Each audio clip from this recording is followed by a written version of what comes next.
to say thank you. We appreciate you. Definitely, you know, we've been doing this for a couple of years, back to back, trying to bring Baltimore back together. Baltimore with like-minded individuals.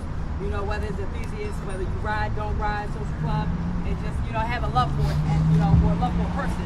As a I ain't saying shit. Thank y'all, everybody, for coming out again. I say the same every year. I appreciate y'all. Keep doing for the love, for the bike community. I ain't on the bike at the moment, but we'll be back eventually. We just try to continue the whole bike community, bringing us together, love, independent, everything. Just trying to make sure everybody make it home safe with their kids, family, ride, whatever. That's about it. Enjoy. I